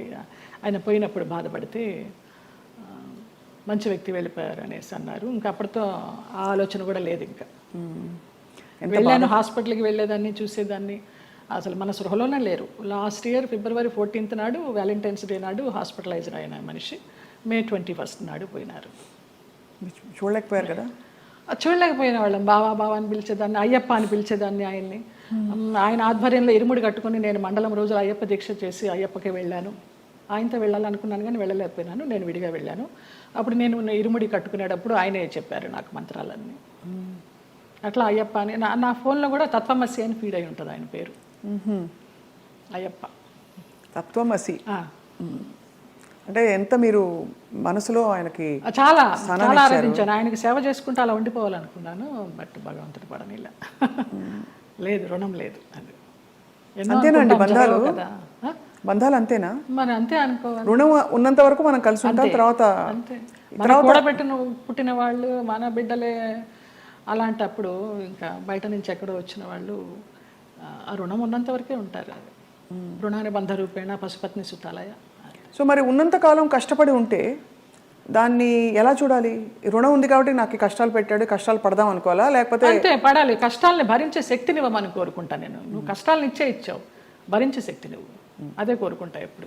మరి ఎప్పుడు ఇది సరికాదు, సవ్యం కాదని ఇప్పుడు చాలామంది ఆడపిల్లలు, మీకు అయిన ఎక్స్పీరియన్స్, మీ పెళ్లిలో 6 నెలలలో ఒక హింస, ఒక ఎక్స్‌ప్లాయిటేషన్ ఉంది, బయటకు వచ్చేయాలని ఆలోచించిన పరిస్థితుల్లో ఎప్పుడు బయటికి రావాలనే స్ఫురణ ఎలా కలుగుతుంది? బికాజ్ భరిస్తాం, సర్దుకుంటాయన్న హోప్ ఉంటుంది. ఆ స్ఫురణ ఏం చెప్పిన మాట వినాలని మీ గైడెన్స్ అడుగుతున్నాం. మీరు డైరెక్ట్గా పడ్డ వ్యక్తి కాబట్టి మీకు అర్థమైంది కదా ప్రశ్న. అది మన రాతలో ఉంటుంది, ఏదో అదృశ్యవాణి చెప్తుంది మనకి, భరించావు చాలు, ఇంకా ఇది చెయ్యి అని గైడెన్స్ వచ్చేస్తుంది అని. నాకు బ్లైండ్గా వెళ్తాను నేను, అంతే. అంత డీప్గా వెళ్ళి నాలెడ్జబుల్గా చెప్పాలంటే నాకు తెలియదు, కానీ అనిపిస్తుంది, మనకే అనిపిస్తుంది. ఇంకా ఆ టైం అయిపోతుందని అనిపించినప్పుడు అది ఆటోమేటిక్గా వస్తుందని నేను అనుకుంటున్నాను. ఎంత ఇవాల్వ్ అయ్యారు మీరు స్పిరిచువల్గా, ఎన్ని కష్టాలు పడినా కూడా ఎంత పరిణితి తెచ్చుకున్నారు మీరు అంటే జీవిత ప్రయాణంలో. నేను కేరళ డీటాక్స్కి వెళ్ళినప్పుడు కూడా 14 days ఒంటరిగా ఉన్నాను. అప్పుడు నా లైఫ్ స్టైల్ మారిపోయిందమ్మా, మైండ్ సెట్ కానీ లైఫ్ స్టైల్ కానీ. ఎంత భయస్థిరాల్లో నేను చిన్న విషయానికి భయపడిపోతే ఎక్కడన్నా నొప్పి వస్తే ఇక్కడ నొప్పి వస్తే బ్రెస్ట్ క్యాన్సర్ ఏమో, ఇక్కడ నొప్పి వస్తే అపెండిసైటిస్ ఏమో అని అస్సలు లేదు. ముక్తినాథ్ నడిచి దిగాను -డిగ్రీస్లో మొన్న. అవునా? మొన్న రీసెంట్గా 4 days అవ్వలేదు. ఆ ముక్తినాథ్ ఒక ఇన్సిడెంట్ చెప్పాలి స్వప్న. ఒక ఆవిడ కటక్ నుంచి వచ్చారు, జ్యోత్స్నారావు అనేసి, ఒరిస్సా ఆవిడ కాదులే, ఒరిస్సాలో జాబ్ చేసేవారు, కాకినాడ ఆవిడ, బ్రాహ్మణ ఆవిడ. ఎవరు లేరు, నానేవాళ్ళు ఎవరు లేరు, తోడబుట్టిన అన్నదమ్ములు కానీ అక్క చెల్లెళ్ళు కానీ సంసారం కానీ పిల్లలు కానీ ఎవ్వరు లేరు. ఆవిడ బ్రహ్మచారిణి. ఆవిడ వచ్చి నాకు ఎవరు లేరు 3 రోజులు ప్రయాణం చేశారు మాతోటి. 11th నాడు బయలుదేరాము ఇక్కడి నుంచి, 12th 13th నాడు ముక్తినాథ్ తీసుకెళ్లారు. అలాగే డోలీలో ఎక్కించి వెళ్ళారు. ఆవిడకి ఏదో హై బ్లడ్ బీపీనో షుగర్ ఏదో ఉంది. అన్నం తినాలనిపించక మాత్రలు వేసేసుకుంటున్నారు. తర్వాత ఆ ముక్తినాథ్లో జాంసంలో మేము స్టే చేసినప్పుడు వెన్ను వణికించే చలి. అక్కడ హీటర్స్ ఉండవు, హీటర్స్ పెడితే ఆక్సిజన్ అందదంట, హై ఆల్టిట్యూడ్ అనమాట. అక్కడ ఆ రోజు నరకం అనుభవించాం అందరం. 80 members గ్రూప్ మేము. Sai Krishna tours and travels అని సాయిరామ్ గారు, ప్రసన్న గారు, వైఫ్ అండ్ హస్బెండ్, ఆది దంపతులు. నిజంగా 2009 నుంచి వాళ్ళు ఈ ట్రావెల్ చేస్తున్నారు. ప్రతి ఒక్క గ్రూప్తో ట్రావెల్ చేస్తారు. ఇంకా నేను లైఫ్ జర్నీ అంతా వాళ్ళతోనే యాత్రలు కంటిన్యూ చేయాలని వాళ్ళతో చెప్పి కూడా వచ్చా కన్ఫర్మేషన్. ఆవిడ ముక్తినాథ్ని దర్శించుకొని, సాయిరామ్ గారు మేము వెళ్ళే రోజు ముందర రోజు నైట్ హోటల్లో డిన్నర్కి గ్యాదర్ అయినప్పుడు చెప్తారు, అమ్మ ఇలా ఉంటుంది అక్కడ సిచ్యువేషను, స్నానాలు చేయకండి, 108 జలధారలు ఉంటాయి, స్నానాలు చేయకండి, -degrees ఉంటాయి, నెత్తి నీళ్లు చల్లుకుంటే చాలు, మనకి ముక్తినాథుడి దర్శనం కావాలి, మీరు ఆయన చూడడం కాదు ముఖ్యం, ఆయన మిమ్మల్ని చూడడం ముఖ్యమని చాలా చక్కగా వివరించి ఆవిడని అడిగారు, అమ్మ మీ పరిస్థితి ఇలా ఉంది, వస్తారా, రాలేకపోతే రూమ్లో ఉండండి, భోజనం ఏర్పాట్లన్నీ చేసి మీకు ఒక మనిషిని పెట్టి నేను వెళ్తాను. లేదు సాయిరామ్, నాకు ఆ ముక్తినాథుడిని చూడాలి, నా ఒకే ఒక కోరిక అన్నారమ్మ. వచ్చారు, ముక్తినాథుడిని చూశారు. మర్నాడు అందరం బయలుదేరి బస్సుల్లో పోక్రా రిటర్న్ రావాలి. కార్లోనే స్పాట్ డెడ్ అమ్మ ఆవిడ. ముక్తినాథుడు అన్నందుకు ముక్తి, మోక్షం. ఎంత అదృష్టవంతరాలు, ఎవరు లేరని 80 మందితో ప్రయాణం చేసి 3 రోజులు ముక్తినాథుని చూసి 4వ రోజు పోయింది. అసలు అద్భుతమైన సంఘటన అయితే నాకు, నేను మర్చిపోలేను ఈ యాత్రలో. ఆవిడ చనిపోయినప్పుడు ఎంత ప్రేతకళగా ఉందో, చితి మీద పెడితే అక్కడే ఎవరో కజిన్ నెంబర్ దొరికింది, ఫోన్లో అడిగితే మేము రాలేమండి, అంత దూరం మీరు చేసేయండి అని ఈయనకు అథారిటీ ఇచ్చేశారు సాయిరామ్ గారికి. అక్కడ ఆర్మీ సహాయంతో ఆయన మన హిందూ సాంప్రదాయంలో ఆవిడకి దహన సంస్కారాలు చేస్తే, చితి మీద పెట్టినప్పుడు ఆవిడకి ఫోటో తీస్తే ఎంత చిద్విలాసంగా ఉందో తెలుసా అమ్మ ఆవిడ ముఖం. చనిపోయినప్పుడు ఈ 4 బయటకు వచ్చేసి కళ్ళు తేలేసి ఉన్న మనిషి హాయిగా అలా ఉంది. అసలు అది జన్మలో మర్చిపోలేను. అంతకుముందు రోజు అడిగారు, ఎవరికి ముక్తి కావాలంటే 2 చేతులు ఎత్తా నేను. ఏం మీకు లగేజ్ లేదా అని అడిగారు. నాకు ఏ లగేజ్ లేదన్నాను. అంటే వెనకాల బంధాలు లేవా అనేసి. మీరు అనుకుంటే కాదు, దేవుడు అనుకోవాలి, ఆయన ఎవరికి ఇవ్వాలో వాడికే ఇస్తారు అనేసి. అలాగా ఆవిడ అదొక అద్భుతమైన సంఘటన. ఆనందించాం, ఆవిడ పోయినందుకు బాధపడలేదు. ఎంత అదృష్టవంతరాలు, ఎంత చక్కని అనాయాసన మరణం అంటారు కదా, అలా. కార్లన్నీ ఆగినా ఏంటనంటే పోయారు. అంటే భగవద్ దర్శనం అయిందా అని చాలా మందిని అడుగుతాం. ఇంతకంటే నిదర్శనాలు ఏముంటాయి? మోక్షం, ముక్తినాథుడు. మా వాళ్ళందరూ, మా మామ కొడుకులందరూ ఆ -degreesలో 108 జలధారాల్లో స్నానం చేశారు. ఒక్కొక్క జలధార నుంచి ఇంకొక జలధార వెళ్తుంటే వాళ్ళకి బ్రెయిన్ పనిచేయడంలా ఫ్రీజ్ అయిపోతుంది. అలా చేశారు. నేను ఆ 108లో చల్లుకోవడానికి అరగంట పట్టింది, ఈ చెయ్యి పనిచేయాల 1 గంట, బ్లడ్ క్లాట్ అయిపోయి. అంత చలి, -degrees. అది అంత కష్టతరమైన ప్రయాణం. ఎంత చక్కగా వెళ్ళొచ్చామో వారి ఆధ్వర్యంలో. ఈ సందర్భంగా ఆ దంపతులకు పాదాభివందనాలు. ఆ ప్లేసెస్లో నిజంగానే ఒక మహిమ ఉంటుంది కదా జయలలిత గారు. ఎందుకంటే మీరు ఇంత జీవితం చూసి భగవత్ స్పర్శ ఎక్కడ ఎందుగలడు అందులేడని సందేహం వలదు అని అంటారు కదా. అలాగా భగవంతుడు అన్ని చోట్ల ఉన్నాడు, సర్వాంతర్యామి అంటూ కూడా మనం కొన్ని ప్లేసెస్కి ప్రత్యేకంగా వెళ్ళడానికి కారణం ఏంటంటే వాళ్ళు నడయాడిన ప్లేసులు అవి అని చెప్తారు. ఇప్పుడు నైమిసారణ్యం ఎంతమంది మునులు మహానుభావులు తపస్సు చేశారు. అక్కడికి వెళ్ళంగానే మనకు ఆ వైబ్స్, కొన్ని గుళ్ళకి వెళితే మామూలుగా దండం పెట్టుకుని వచ్చేస్తాం. కానీ అదే మనం తిరుమల వెళ్ళినప్పుడు ఆ వెంకటేశ్వర స్వామి చూస్తుంటే మనకు తెలియకుండానే ఆనంద బాష్పాలు కారిపోతాయి. ముక్తినాథుడి దగ్గర కూడా అలాగే కారిపోయినాయి నాకు. మన దేవుళ్ళ రూపాలు ఉండవు, ఏముండవు, వాళ్ళు నేపాల్ పద్ధతిలో తయారు చేస్తారు. అలా ఉన్నా కూడా వైబ్స్ ఉన్నాయమ్మా. అంతే, వాళ్ళు నడయాడిన ప్రదేశం. జనక్పూర్ వెళ్ళాము, సీతారాములు నడయాడిన ప్లేసు, వాళ్ళ కళ్యాణం అయిన ప్లేసు. చాలామంది మా గ్రూప్లో అక్కడికి వెళ్ళి దండలు మార్చుకున్నారు, మళ్ళీ సీతారాముల కళ్యాణం లాగా. అలాంటి వైబ్స్ ఉన్నాయి. అందుకే వెళ్ళాలి. ఇంట్లో కూర్చున్న భగవంతుడు దర్శనం ఇస్తాడు, అది వేరే విషయం. వాళ్ళు నడయాడిన ఆ పుణ్యభూమిలో నడిస్తే ఆ పాదధూళి మనకి కొంచెం పుణ్యం ఇస్తుందని. రెండోది మీరు అన్నట్టు ఆ ప్లేస్కి వెళ్ళిపోయాక మనం నేను ఫలానా, నేను స్వప్న, నేను జయలలిత, నేను సో అండ్ సో అన్నీ మర్చిపోయి, నేను జ్యోత్స్న మర్చిపోయి కేవలం ఒక అంకిత భావంతో ఒక డిజాల్వ్డ్ స్టేట్లో వెళ్తాం. అంతే, అది కూడా ఒక సర్వస్వ శరణాగతి అయిపోయి నువ్వు తీసుకొచ్చావు, నువ్వే చూసుకో, శరణాగతి అంతే. అందులో కూడా చాలా అద్భుతాలు మన లోపల జరుగుతాయి. అద్భుతాలు అంటే మన అహంకారం కరగడం అన్నీ కదా, మనకి తెలియకుండానే అది ఆ ఉద్వేగం అది అంతా వచ్చేస్తుందమ్మా. నేను సంజయ్తో అదే అన్నాను. సంజయ్ కదా ఇంటర్వ్యూ ఏర్పాటు చేసింది, సంజయ్ కిషోర్. నాకు గుంటూరులో చిన్నప్పటి నుంచి వాడు నన్ను కొట్టేవాడు. వాడు కొడుతుంటే నేను పరిగెత్తేదాన్ని. వాళ్ళ ఇల్లు పెద్ద ఇల్లు గుంటూరులో, పెద్ద ఇల్లు. కొడుతుంటే పరిగెత్తేదాన్ని, తర్వాత వాడిని ఎత్తుకునేదాన్ని. వాడు ఈ రోజున ఇంత గొప్పవాడైనాడంటే చాలా సంతోషము. చాలా పద్ధతైన మనిషి.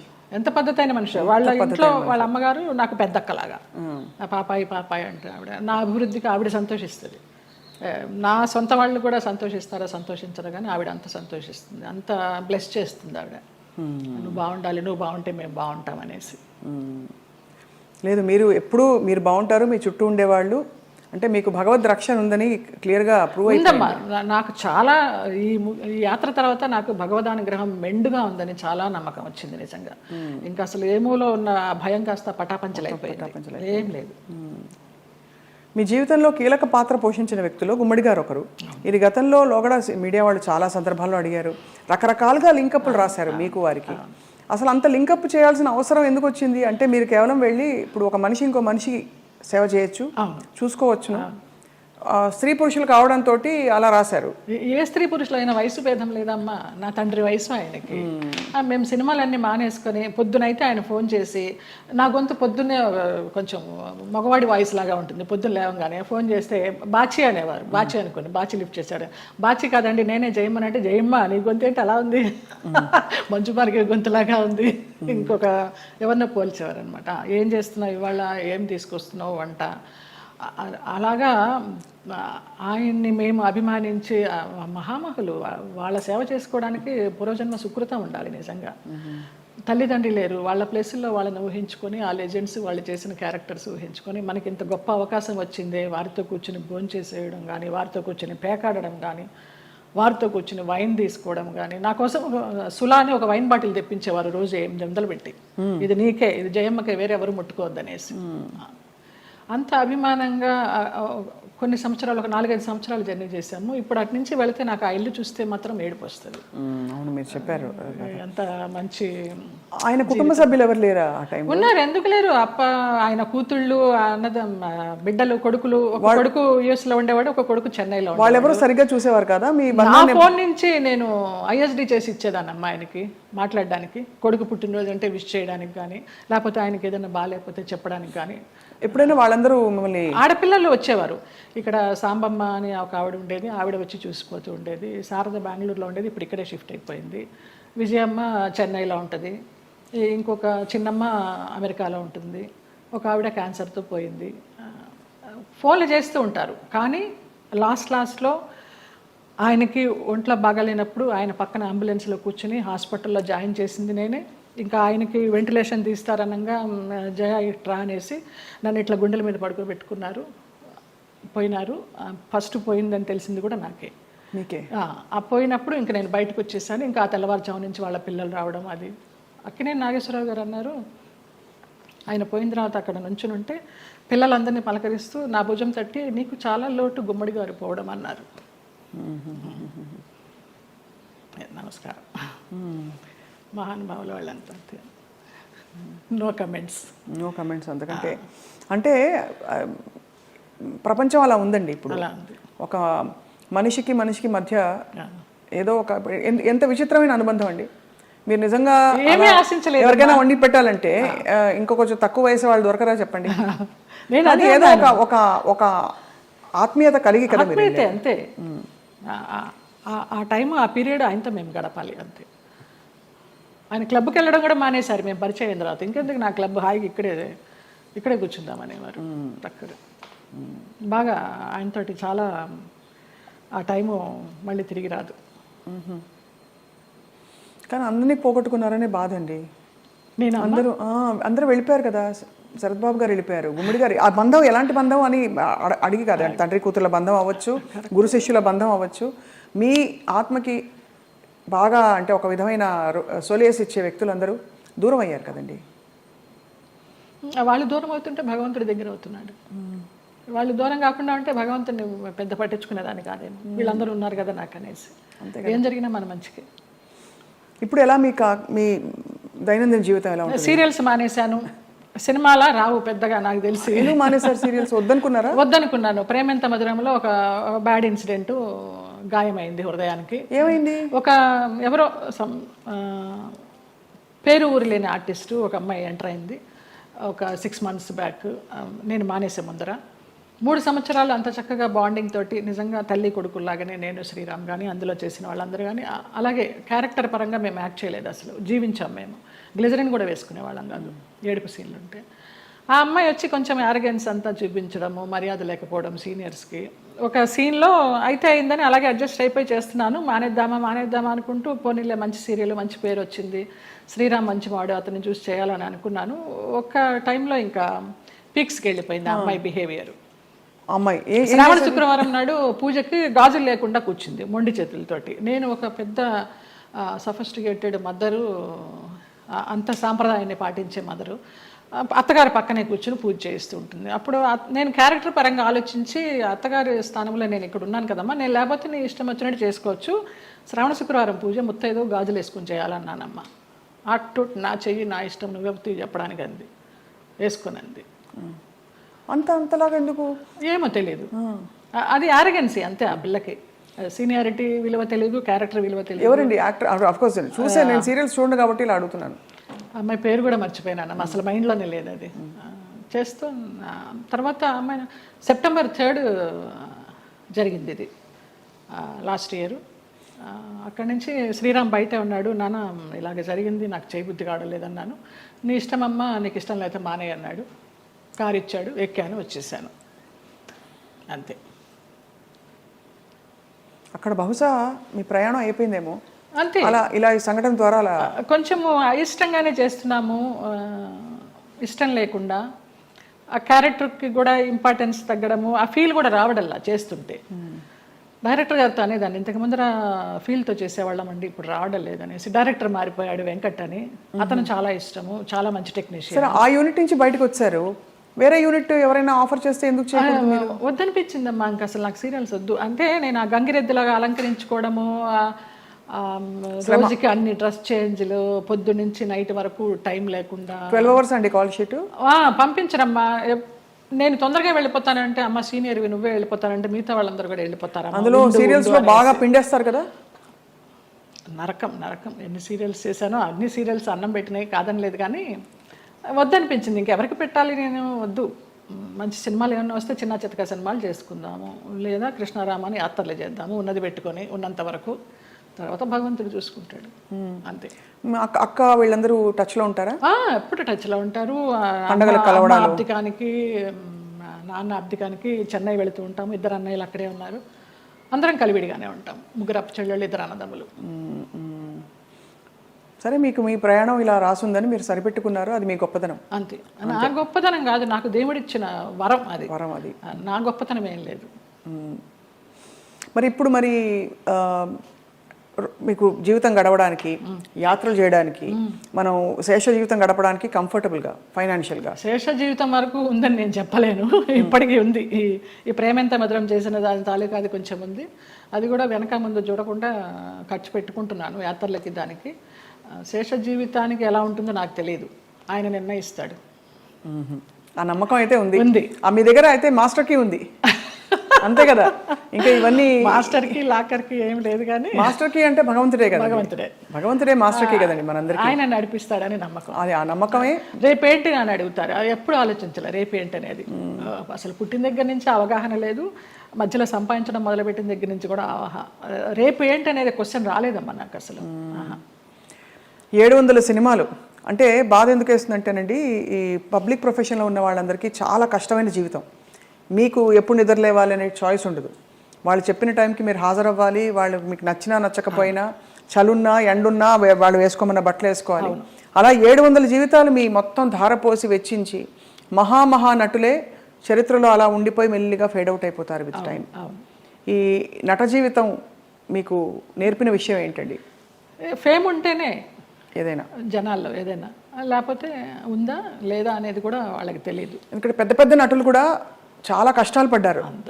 మీకు ఉన్న సంపద మీరు అన్నట్టుగా ఆధ్యాత్మికంగా మీరు మలుచుకుని ఒక గౌరవంతో ఆత్మాభిమానంతో కొనసాగిస్తున్నారు జయలలిత గారు. చాలా మనసుకి ముచ్చటగా ఎంత ఇన్స్పైరింగ్గా ఉందో చెప్పలేని మాటలు.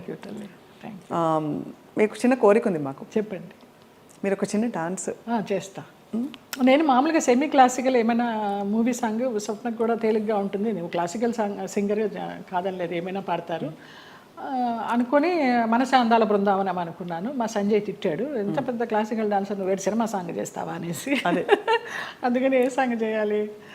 భామనే సత్యభామనే ఏమైనా ఒక 4-5 లైన్లు అనగలరా? ఆ 2 లైన్లే మళ్ళీ మళ్ళీ తిప్పి అనమంటే అంట.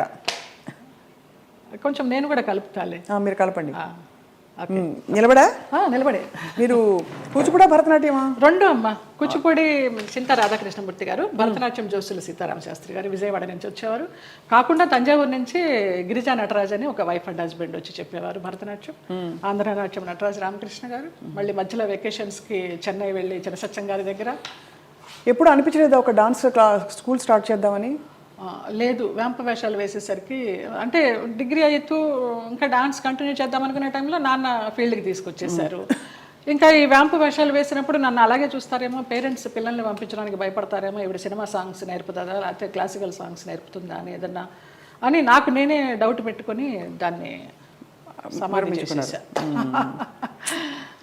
దిత్త కిడగ తిరుగుతాం, దిత్త కిడగ తిరుగుతాం, తా కిడగ తిరుగుతాం, కిడగ తిరుగుతాం, దిత్త కిడగ తిరుగుతాం, దిత్త కిడగ తిరుగుతాం, తా కిడగ తిరుగుతాం, కిడగ తిరుగుతాం, దిత్త కిడగ తిరుగుతాం, దిత్త కిడగ తిరుగుతాం, తా కిడగ తిరుగుతాం, కిడగ తిరుగుతాం, కిడగ తిరుగుతాం.